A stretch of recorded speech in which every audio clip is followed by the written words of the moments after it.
is good, everybody? Good morning, good morning, good morning. Welcome to the B3ST Reviews channel. I am Mrs. Best, and we're here to discuss the finale of Love After Lockup's Life After Lockup. The episode is titled Love is Sacrifice. This is going to be my little review of the episode. Do me a favor, if you are someone who enjoys our recaps or like what we're doing at any point in the video, give the video a like, a thumbs up. It does help the channel. We hope that you subscribe. No pressure to, it's totally up to you. Let's get into the episode. We're going to go over each couple, what happened with the episode, and then I'll talk about the updates, what we know since the seasons aired, and all of those good things. And please feel free to comment your opinions. That way I'm not just talking to myself. What's good, Daddy? How you doing? Good morning. That is the spousal unit. He's at work. I am not, but we're not going to get into that. We're going to start with Teeny and Rob. So Rob's mom is over. They're trying to work things through, and she's hollering in their house. And Teeny played the reverse Uno with the cameras. And instead of Rob looking in on her and what she got going on, she looked in on him and what he got going on. And she sees that his mom is in the house and hollering, acting a damn fool at that. So it seems like, because Rob's mom hollers and runs into the house, and it just seems like his mom has the expectation that Rob should take care of her because she took care of him. And I really don't like when parents do that. I appreciate my parents for taking care of me. I always had a roof over my head. I was always fed. So I do appreciate my parents for taking care of me, right? But they don't have the expectation of me as an adult to take care of them, not my mama or my dad. In fact, if I needed somebody, I could call my mama or my daddy. Do you know what I mean? But because they don't have that expectation, I always say to my dad, especially, like, I will never put you in a home. Like, I will take care of you, hire you a private nurse so you can be comfortable. All those things, right? Kids should take care of their parents because they want to, not because their parents said, well, I took care of you, now it's your turn. So I'm looking at Rob's mama with a side eye for even having that perspective. Your kids don't owe you shit. They didn't ask to be here. But she does eventually come back out to finish speaking with him. And, Rob makes some good points to his mom. He's like, listen, I call you, I check on you after the situation, but it's like you seem to be upset every other week. You're always going off. Nobody wants to deal with that. Who wants to deal with somebody who's just going to flip out constantly? No one. It's not peaceful. So it just seems like Rob feels his mom does not like also the fact that he is there for his family. Now, I understand the mom to a certain extent, but then I don't. You should have no problem with your son wanting to provide for his new family and wanting to be a good husband. Like, I don't understand why you would want your son to not do that. It's almost like she's threatened by Tenny, and she doesn't need to be threatened by Tenny. Like, don't embrace it. Embrace it. You get a lot further that way. My mother-in-law, for the most part, was always nice to me. I will say that. And it was very helpful because who wants to be beefing with the other most important woman in your spouse's life? Like, it's not worth it. So I don't know. Very strange relationship, but Tenny at the same time is mad as hell because she's watching the cameras at work and she sees that this lady is in her house and she's seeing the craziness. So Tenny leaves work on her lunch breaks and is getting back to the house. And I'm like, I hope she don't run into this lady. I hope she don't run into this lady. I can't. But Tenny's looking in the camera. She gets there and Rob is trying to talk to his mom, and he feels the pressure and the weight. He feels like he has to find a way to bridge the relationship of balancing his mom as well as his family. He doesn't understand because his mom's got that guilt like imprinted in him, but he does not understand that his mom is being irrational, and her request and behavior, in my opinion, is unhealthy and uncouth. So Teeny comes by on her lunch. Of course, she's upset that she sees the mama. Rob also at the same time, to be safe, like, he didn't know his mom was actually going to show up because usually she doesn't. He had been calling and texting her with no response, and then she just decided to play the pop-up game, which was disrespectful and probably why she got problems with her daughter-in-law, because it sounds like she don't have no boundaries. But come on now, Teeny, give him a break. I understand Tenny being mad because they just got into it. The mom did get in Tenny's face, and that was disrespectful. But Tenny is the one who physically put her hands on the mama first, from what I saw. If anybody feels differently, please feel free to comment, because maybe you saw something I didn't see. But from what I saw, that lady did get in Tenny's face, and she pushed the mama about the face and kept coming for her, even when the lady was on the ground with her husband and all of that. So, me personally, I don't think you should hit your elders, especially your spouse, boyfriend, somebody you like to date's parent. Like, no matter how mad I get at like my in-laws, if they was to start acting a fool, I would never put my hands on them. That's just like, and then you putting your spouse in an impossible place. My husband would probably be like, why? If I did that, he'd probably really holler to the sky, why? Because why would you want to do that? So Tenny's gotta, control her anger just as much as Rob's mom. I do agree with Rob. He said to his mama, you and Tenny got something in common, y'all both blow up, which is true. They say men marry women like they mamas. They say that's what they do. But, you know, Tenny has to understand that that's still his mom. She's not going anywhere. She's the second most important woman in his life. And before you existed, she was the top, you know, important woman in his life. So it's like, if you want to be married to him, you can't expect your husband to not have a relationship with his mother. You just can't. Like, unless the mom has done something crazy like childhood abuse or like, current abuse, like I just think that's cool. Like, I can't see myself ever saying to my husband, do not talk to your mom. Like, that's insane. Like, that's their mama. Like, let that man talk to his mama. But we learn with the update at the end of the episode, being that this is the finale, that Rob and Tenny, they're still together, things are going well. However, they have not spoken to Kate, which is Rob's mom. And I'm kind of like, y'all haven't spoke since filming? Like, is there more to the story? Is there something that we don't know? Like, why did something more happen? Or is it really just this lady Kate is toxic and wanted to look good on camera? It's all very strange, y'all. Do me a favor and like the video if you haven't already. We're going to get into the next couple, which is Spaghetti Coochie Bianca. Why did he describe her undercarriage as spaghetti? He could have said cat meow, pearl, you know. But he described it as, he said it's like spaghetti down there. What does that mean? What does it mean? Anyhow, I am sick of these people, so I'm not going to spend too much time on them. They're going on a date. She asked on this date again if he's serious about wanting to marry her and all of that.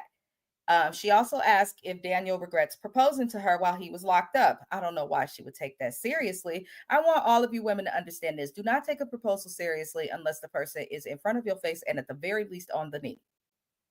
If that's not happening, don't take it seriously. I'm just saying. But she's asking and begging this man, are you going to marry me? What's going on? When are you going to marry me? What's happening, Daniel? You said you were going to do this. And in my head, I'm like, girl, why would you want to have a husband that just got out of prison, is barely employed, can't afford to pay not a single bill? What is going on, Bianca? She's losing me. She really, well, I just don't like this bitch, if I'm keeping it real with y'all. But I'm gonna try and respectfully speak about Bianca. Now, she asks Daniel what's holding him back from marrying her, and he points out the obvious things. He's working for a moving company part time. He can barely afford that. They don't have a permanent apartment. He's still on parole. He doesn't know who himself is. He hasn't been sober in the real world in years. Like, the obvious things. And he just basically says to her finally, clearly, I'm not in a space to get married right now. And of course, Bianca does not accept his reasons because everything is on her. She just wants to get married. So Daniel makes the foolish decision to give her his thrift store promise ring, which was going to be an engagement ring, as quiet as he's trying to keep it. But his thrift store private promise ring, he gives it to Bianca. And this heifer says that she will accept the ring if the promise is to get engaged. Bianca, Daniel makes it clear that that's not what it's for, but I want every woman, man, gay person, whoever you are, do not beg nobody to marry you. you trust me, if you have to live with somebody the rest of your life, which is what marriage is supposed to be, you want to make sure that they really want to do it. That's not something you want to like talk your spouse into. That's not something you want to do just because you get knocked up. Like you don't want to do that unless you're absolutely certain that you want to do that. You know, like I didn't have to beg or convince my husband to marry me. He just did it. So, you know, I gave up on a wedding, and on a Wednesday, he was like, all right, let's go get married. And we did. Like, it could be like, there's no question that that was what he wanted to do or what I wanted to do. So I feel like Bianca doesn't understand that, obviously. I think Daniel does take marriage seriously. You do not have to be married to take marriage seriously. Some people value it and don't want to ask a person to get married until they really feel like they are who they want to be. They feel like they are who they want to be for their spouse, and probably have some other stuff in order. So this girl is just like, marriage, marriage, marriage. Something's really wrong with her. So they get up to leave the little park that they was in, and she rudely asks Daniel, is this a dollar store ring? Bitch, what does it matter if it's not your engagement ring? It could be a ring pop. Put it in your mouth and enjoy. Like, Bianca does the most. She's never grateful. I don't know what man in his right mind would want to marry her. I'm not trying to be mean. I understand she's 23 and she has a lot of growing in life to do, but I think even if she grows, she might still be kind of an asshole. That's just my personal opinion. So Daniel makes a good point and says Bianca does not love herself. And then he brings up and reminisces himself when he was 23. And I think if we all think back to ourselves at 23, like we were not the best people, or we were all over the place, lost, like kind of confused on what direction to go in life, which is fine. That's young.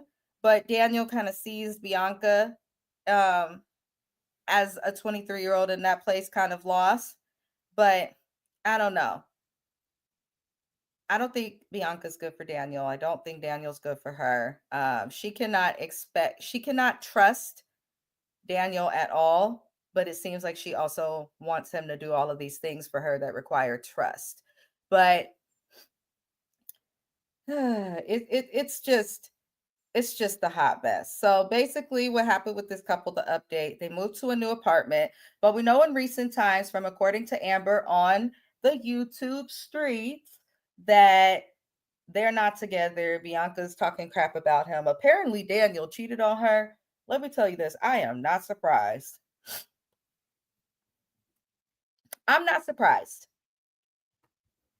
Anybody would cheat on her. I'm sorry, she is too much. But I don't believe they're together anymore. So I'm not surprised at all. So we're going to discuss Zaria and Troy next. The hot mess express that they are acting like the ratchetest, like somebody went deep in the hood and found the worst of the worst of the worst when they casted Zaria and Troy. Because what the hell is going on? Okay, Zaria and Troy both get on my nerves. I feel like they're both lazy parents. I feel like they make a mockery of potheads all over the world.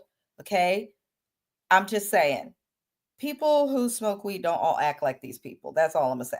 So Troy is arguing with his baby mama, as we left off in the last episode, because he wants to see his daughter, because Bianca threw another temper tantrum that resulted in his daughter waiting at a train station for 5 hours. And therefore the mama took the daughter back to Buffalo, New York. And now Yana, the baby mama's like, I ain't trying to send my baby to you no more. So I can't blame the baby mama. Why is my child sitting at a train station with her crazy ass grandma waiting on you to come pick her up? And then your reason for not picking my baby up is because your wife, who I don't know, is going crazy in the head? Absolutely not. I think Yana is right to keep that baby. Um, make it to where Troy has to come and see the baby, because it doesn't make any sense. Troy, I'm gonna hold you accountable. Separate from Zaria being crazy, that is your baby. If your wife is tripping out and it's impacting you seeing your child, hop your black ass in an Uber and go pick her up yourself. What is going on? I know they got buses in New York. Hop on a bus. Do that. Take the train. Do something. But get to your child. So no excuse. So Troy's walking up to the car all crazy, and he's like, oh, it's just her ratchet ass random friend. And he's trying to make it seem like Yana is keeping him from his child, but she is not. He can see his child as much as he wants if he comes to Buffalo. So pretty much what I got from this is Zaria, we know that her parents are raising her son. They have custody because she was on the needle real bad. We don't make fun of her for that. We don't fault her for that. Her child is where he needs to be and he's not in the system. So good for them, I suppose. But then you got Troy, who is free, but decides to go to prison. Now he out and he just think he could jump into the baby life, see the baby whenever the hell he want. But he putting his wife before his child when his child should come before his wife at this age, especially with him just getting out. And then Zaria ain't being accountable in it. It's just a hot mess express. So these already married people, for their update with this damn show, please don't bring these people back, WeTV. They get on my nerves and they're an embarrassment to black folk to a certain extent. I cannot. I cannot. I just can't with Zaria and Troy. We can do so much better than this black people do better. Because what the hell is this? Why do we have to sit through this for multiple seasons? How did these people even end up on Life After Lockup?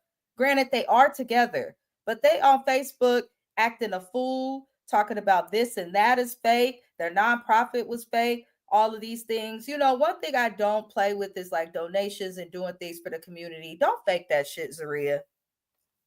Go get you some proactive, see a dermatologist. I want you to find a better psychiatrist. I want you to see a psycho and clinical therapist every single week. I want both of them in marriage counseling. And before they do any of it, maybe they need to go to rehab because all they seem to do is smoke, drink, and act a hot ass mess. Zaria and Troy got on my last nerve this season. They're planning a wedding. We do know that Yana allowed baby Troy to go up to Syracuse again. Um, Now Zaria is on the internet. They will be coming back for another season, unfortunately, but they are on the internet because Zaria wants to hire people to be her friends on TV because apparently this girl ain't got no friends. Listen, I'm not the most social person, y'all. I really just like my little YouTube friends. Like I come, I go live just because I enjoy the shows. I like to interact with people all over the place, but if I had to go on a TV show, I do have friends in real life that do exist. It may not be too many of them, but at least they exist. Zaria, you ain't got one or two friends. And what happened to your sister that lived with you, baby? Where did she go? What is happening? You know, there's just a lot of unanswered questions with these people, but it is what it is. At least I don't have to look at them for another season, at least, because Love During Lockup is coming on. Thank thy heavens. And yes, we will be covering Love During Lockup on this channel. So, Melissa and Louis are the next couple, y'all. Louis upset about Melissa because she went and had her ring appraised because her girlfriends are jealous and they keep telling her, how is it that he could afford a real diamond like this? Let me tell you this. I'm not saying that jealousy means that somebody is not your friends. What I will say is if you get engaged or something good happens to you and your so-called friends point out every negative thing that could happen or seem to be preying on drama, coming into your space, maybe keep your relationship and things like that separate from your friendship. I have some friends like that. I've been married for about 12 years and I listen, I keep my friendship separate from my marriage because when they know your business and know things, it's like sometimes people will thrive on it unintentionally hating is what I'll call it. But Melissa's friends definitely give that, so I don't feel Melissa's good for him. That man saved $24,000 to get her a nice ring. I would have bought a house and said, fuck that bitch. But he decided to get her a ring. I really do like Louis a lot. I don't feel that she is good for him. It seems she cannot trust him, but it almost seems like she looks down on him because he was a felon.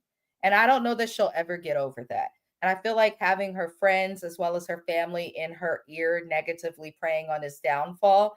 I don't know. I don't know that she'll ever be able to trust him. And I hope that he gets to a point where he stops feeling like he has to put up with her and deal with her just because she was there for him while he was locked up.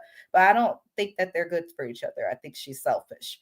But update, Louis is studying to be a realtor, which I think could be very lucrative, especially on the East Coast in New Jersey. I definitely think that would be a good thing for Louis. I don't know. Melissa just, I don't like how she's judging this man. Like, yes, you have to acknowledge the obvious about, you know, hi there, Kashari, welcome in, welcome in. I understand. that when dealing with felons, like certain parts of stereotypes, to a certain extent, stereotypes all come from some form of truth, right? That's what they teach us in psychology. But I don't like that she got with this person knowing his circumstance and then is using the stereotypes that come with someone fresh out of prison against him. You know, my dad also is a felon. He almost had 3 strikes in California, but he got it together. He hasn't gone back in over 12 years now. So it's like not all felons make don't are not able to make a recovery. So Melissa, if you're going to be with one, you really have to root him on because he's already got the jobs. Looking into his background and judging him, regular people like root him on. He doesn't need to, come home and then also be, judged. That's just my opinion on it. But Justine and Michael are who we gonna talk about next, y'all. So Justine is complaining about having to throw her daughter Manhattan Barbie's first birthday party. She's having to change the date because she's gonna have to be induced and go on to labor quicker than she expected. And let me tell you this: Justine complain about stuff that she did to herself. I think she's a great mom. I think Michael's a great dad. I really respect them and commend them for what they're doing. You can tell there's a lot of love in the family, but it's like she's trying to make us feel bad or worried for this pregnancy. If the pregnancy was really so high risk, they would have kept her in the hospital, which was mentioned in this episode at some point. Separate from that, I don't feel bad for her choosing to do something that her husband didn't even technically agree to. But we know that it's going to work out. I don't think these people have problems. And I don't know that WeTV realizes that it's okay to show us a success story from life after lockup without all the drama and stuff. Because I don't think Justine and Michael have drama like that. But just because they don't have drama, they have so many kids that they could still be interesting to watch on TV. I'm just saying. I'm just saying. But it's like WeTV has to make this like extra drama with them that I don't think exists. Like, it's annoying. But Justine's mom, who she claimed don't care about her, arrives to her home to support her through this birthday party and all of those things. She has such negative things to say about her mom, but it seems like her mom is there for her kids. That's all I'm gonna say because that lady shows up. So her mom says to the camera some stuff that's real. So Justine's making it seem like her mom is just upset and judging her for no reason because she's pregnant again. Turns out Justine's mom is upset because Justine and Michael came to her and told her that Michael was going to have a vasectomy. And so she was expecting her daughter not to have any more babies. Her mom has been worried from the very beginning because Justine had issues with her son Santana when giving birth of similar circumstances. So I can understand why her mom's like, why do you keep putting your life on the line and putting everybody through stress, you know, to do this. It's okay to love being a mom, but also think about the kids that you have in your other family and your husband. So I can understand why Justine's mom is salty. She's trying to paint her mom as like this hard lady that's hateful. But it seems like Justine says one thing and then does another, and then her mama get irritated. It's almost like when Justine's around her mom, she's still a little baby.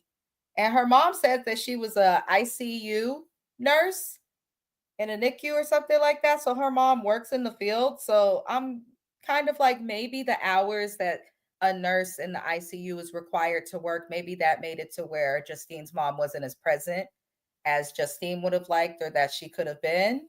You know what I'm saying? Kashari commented, her mom is judgy because she knows she's going to have to clean up that. That's the truth. That's the other piece of it though. That's a real comment. Thank you for that comment. That is the truth. I also get the energy that Justine, when she makes a mistake, especially being a single parent, because none of the kids' dads are involved outside of Michael, her mom has commented in previous seasons that she's always there to clean up Justine's mess. We saw that from Justine's mom when we first met her. And I'm just kind of like, oof, I feel like a lot of adults are guilty of this. You have your babies and make your mistakes, and you think your mama gonna come and clean up after you. When mom should be getting to a point of retirement and going on vacations, babysitting them grandbabies when she feels like it. Justine is a little entitled, though, in my opinion. Another comment, Tammy, welcome in. You're absolutely correct. Ain't no doubt about it. Thank you. I love all the emojis and stuff because that's just how I text. All the It made me happy. Thank you, thank you, thank you. But yeah, y'all was right. Y'all was right. Justine is spoiled. Like, I don't got no beef with her. I can't say too much about her negatively, but I could see how she's spoiled. I feel like she give her mama a hard time when she don't get her way. That's what I feel. She just give me spoiled, but hey, at the very least, at least she's having babies safe. So, though these people have so many kids too, there seems to be a lot of love and pride in the idea of family. I also feel like if you are going to have that many kids, be happy about it, be prideful, love your kids. And they clearly do. So I don't want to, just entirely down talk them, but my God, they got a tribe. It's a tribe of kids. It's a lot of them. I cannot imagine. And I come from a pretty big family, but I cannot imagine. So Justine, we did see her talk with her mother and her grandmother about the risk that come with this pregnancy, why it's high risk and all of these things. And Justine made a point, and her mom's a nurse, so now it's making sense. Her mom truly understands what comes with this. And Justine's trying to make people feel sorry for her explaining it. She's like, yeah, so they told me I have to have a will. Her mom said, of course, because you didn't let your body heal. I said, oh, damn. It's true. It takes a long time for your body to heal from childbirth when you do it the natural vaginal way. But when they are cutting into you for a C section, that is a whole different beast. It's very difficult. I have friends that had C sections that when my friend Hope got pregnant with her last baby, she was like, I pray that I could push this one out because it was hard for her when she was healing because of the scar and stuff to like hold the baby, breastfeed the baby. She said she was more dependent. Luckily, she has a husband on the husband to, you know, help her with certain tasks. So it's not easy to have a C-section. It's not easy to have a baby at all, but it's really, really not easy to have a C-section. And Justine did not allow her body time to heal as you need to do with any surgery, but especially when they're taking a baby out of you. So Justine disrespects her mama, in my opinion, when they talk about the will. Because her mom asked, okay, so you created a will. And Justine tells her mom she made her oldest daughter, Kylie, who is only 19 and in college at UNLV, she made her split the care of the younger kids with Michael. And her mom is like, why would you do that? I'm going to have to come and take care of it. You know, your intentions don't make sense. And Justine interrupts her mom and says, well, your intentions don't matter to me.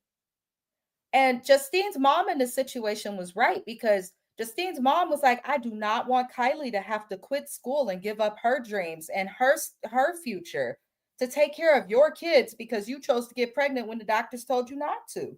So I felt Justine's mom, but Justine shut it down so quick. And then she's, you know, crying and like, there's a disconnect with my mom. We just can't get there. No, you're a spoiled brat and you don't like to hear the truth. Justine got an attitude with her mama as soon as she made a true point. You want this child to give up her future to raise the kid that you chose to have when you were told not to because of the risk. That is not fair to your child. You could have said, I'd rather want have Michael split, managing the kids with my mom if you don't trust him. And then again, I'm sorry, Justine, but why are you having babies with a man that you don't trust to raise your kids on his own if something happens to you? Why? Why? That doesn't make sense to me. So it's very strange, but they do end up going to have the baby and everything does go well. I want to know though why they still got that two-seater BMW. Y'all have 9 kids. I think you should trade in the BMW or sell it and get you a Mercedes-Benz Sprinter van. Hell, because they have enough kids that is what they need. I said what I said. That's how I feel. They have so many people, they can't fit in a regular car. They can't fit in a Suburban. They can't fit in the 3-seater. They need a bigger car. So they have the baby. I thought it was nice that everybody arrived at the hospital. There's lots of love. You could tell that this child is heavily loved, and you could tell that Justine does enjoy having children. But I was glad to hear that her tubes were tied because Michael didn't even agree to this last one, as quiet as it's kept. He made it very clear at the beginning of the season, I was tricked into this. But the tubes are tied. I think Justine and Michael have enough kids to like WeTV do like a spinoff show about these people and all their kids because I need to see how they manage the house. But we probably gonna see the mama in the house cleaning up and helping manage stuff because we know that Mike's mom is living there. But that, I mean, at least they had like a positive ending. I'm glad to see they still worked out. But has anybody else noticed? And I am not judging or shaming. Michael done plumped up like a juicy turkey cooked right on Thanksgiving. Michael, you've been eating. My goodness, my goodness. You have been eating, and Justine looks tired. I, my goodness. Eventually, the kids will go to school and they'll get some type of a break. She gonna have to get a job, but I don't know how she's gonna get a job because they can't afford a nanny with all them kids. I know they can't. But moving on, y'all, like the video if you haven't already. We go move on to discuss Brittany and Key Rock. You know, they're young and dumb, so I'm gonna be nice, y'all. I'm gonna be nice. I'm gonna watch my mouth, as James says. So Brittany is gonna be leaving to go back home to Virginia. She has been in Texas, where they have an apartment and hope to move on a 30-day vacation pass. So we learned that Brittany's gonna be living with her friend Shayla. Now I like Shayla because Shayla's the friend that will tell Brittany the truth and keep it real. That wait.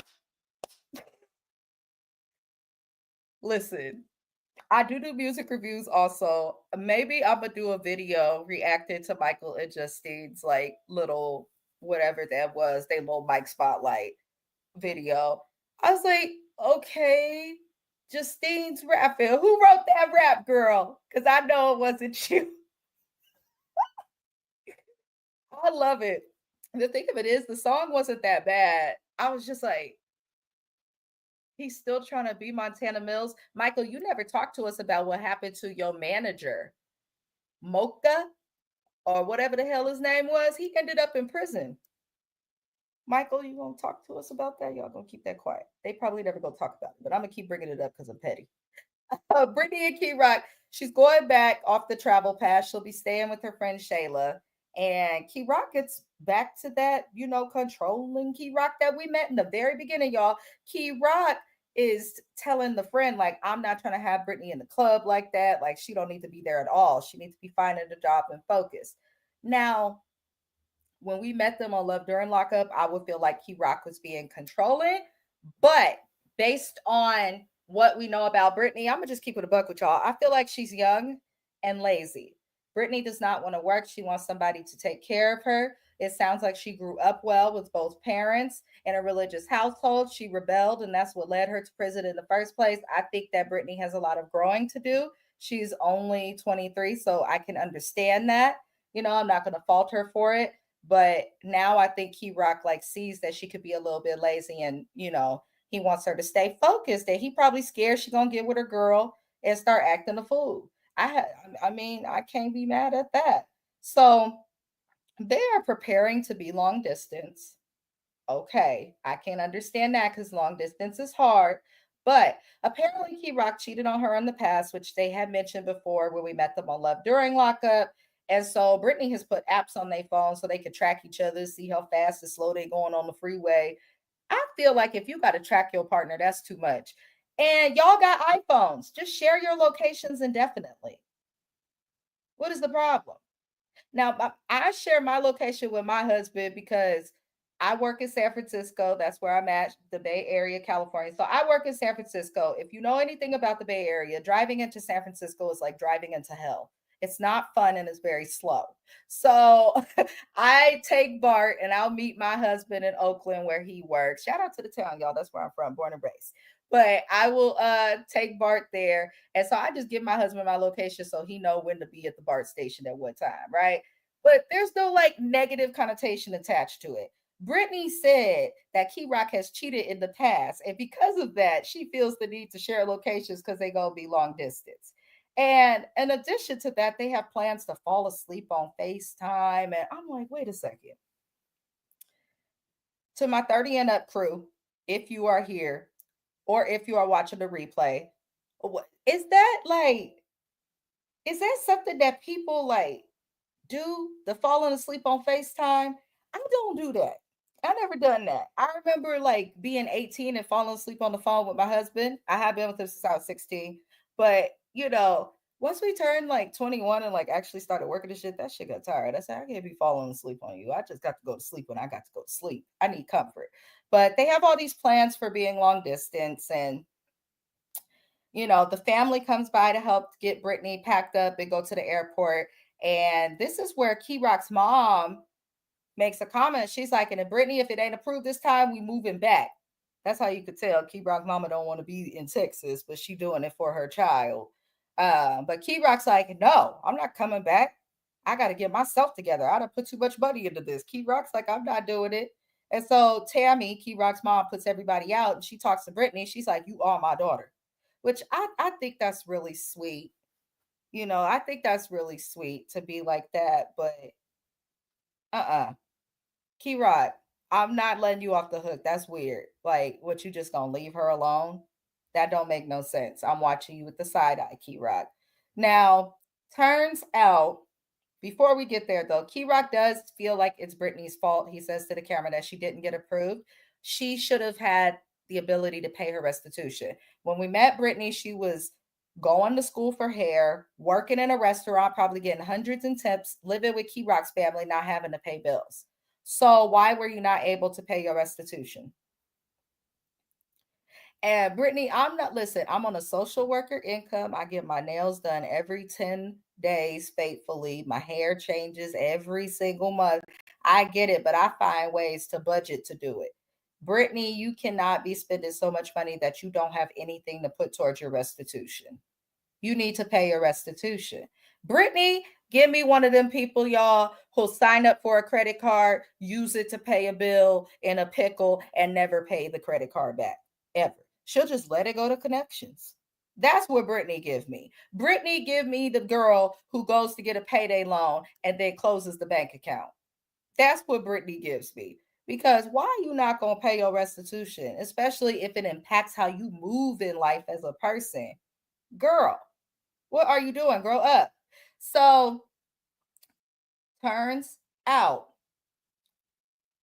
Brittany's parole don't get approved. She has to go back to Virginia. And the update is that Key Rock moved back to Virginia because her parole was denied again. But I had heard on the Facebook curve in the group for this show that Brittany and Key Rock were able to get to Texas and are living there now. I just want to know if she paid her restitution. Because $10,000, while it sounds like a lot of money, it's not. It's not. If you have a job and you're not paying bills because your man is paying them for you, you could just get a job. And I put half of every check. If my man was paying the bills, I put half of every check toward the restitution. Why not? She's not doing that. So for years, y'all, I just went back to work. In this year, just went back to work, but I hadn't worked prior to that from like 2018. My husband was taking care of it and stuff. The whole time I done paid for college, saved money, paid off debt, all types of stuff while at home. I just used whatever money I got, work a part-time job here and there, paid off so much debt. Like, if you have a spouse that works and is paying for everything, take advantage of that. Get your shit together so that if you ever have to go back to work or you guys got goals, you can achieve them faster. I don't understand it. I don't. I understand they're young though, so she might have to learn. But they're in Texas in real time, y'all. They're really cute to me. I don't know what it is, but something about Brittany and Key Rock is just cute to me. It's very cute. They give cute bubblegum love, but I don't think they'll last it forever. I just don't. Moving on, we're gonna talk about Kim and Joey. They're the last couple we'll discuss. Y'all know I don't like this clear woman. Now, let me tell you, they get on my nerves. I don't trust Kim. I don't trust Joey. Kim tried to make herself seem like she's more innocent than she actually is, and she ain't innocent. She's a 304, as they say. Now, Kim reads the DNA test that Joey's been begging for all season, and we learn that Joey is not the father of her son. I am not surprised. That baby looked nothing like him. Nothing like him. Joey got some wide hips, by the way. He has wide, his hips don't lie. That's what I'll say. But this is where Kim drops the bomb. that when she and Joey started dating, she was already pregnant. She just didn't know it yet. And she probably figured that out based on the timeline of when she gave birth to her child. But I'm like, if you knew that, why didn't you say that to him? Maybe then he wouldn't have wanted the test. So y'all clearly did this for a doggone storyline, but I will accept it, whatever. But she calls Joey to tell him that he's not the father. And his reaction was so nonchalant. He was like, well, no big deal. I'm going to love them like they mine anyway. Because, you know, the actual biological for dad does not come around. So he gets off the phone and Kim's like, I feel like he's hiding his feelings from me. Yeah, no shit. Or he could have been pushing the narrative of, oh, that's my baby, that's my son, because he was on them drugs, because she's calling him because he's in rehab. So nothing happens with this people. Kim claims at the end of this that Joey is good for her kids. Well, she says he has the potential to be good for her kids. Why are you bringing him around while he is not worthy and not at the place where he can be good for your kids? Why put them in that? I don't get that. I don't get that with these parents on Life After Lockup, Love After Lockup, Love During Lockup. I don't get it. But we know in real time that they are recently engaged. And Joey completed rehab and went right back to being with Kim. So it looks like they're doing okay. Good. I don't care to see them anymore. I will never trust the bitch who gets engaged to the drug addict felon that was her closest cousin and her first cousin's first love. Her cousin lost her virginity to that man, and then she went and got with them. Like, I don't know how y'all roll, but there's a girl code amongst me and my girlfriends. Like, that's weird. That's really weird. That's weird. I actually, before I get off this live, have a friend who we were very close, and then she got pregnant by an ex-boyfriend of mine. I didn't care at all because he was an ex and I was married. But whenever they start to have problems, he start creeping in my DM. I said, oh no. I said, oh no, we ain't been the same since. They start getting an argument. She would call me, girl, he was comparing me to you. I said, Abdul, that's why you don't date your friend sloppy seconds. Hell. So I don't know that Kim and Joey will work out, but you know, for the sake of the kids, I hope it does work out. I did enjoy recapping this season of Life After Lockup, you guys. I only recap this show because I really do love watching it. And it's just like, let me talk to some people on the internet. Maybe people feel the same ways that I do. Maybe they feel differently. But I appreciate everybody for watching and supporting. We will be recapping Love During Lockup, which does air, I believe, on the 13th.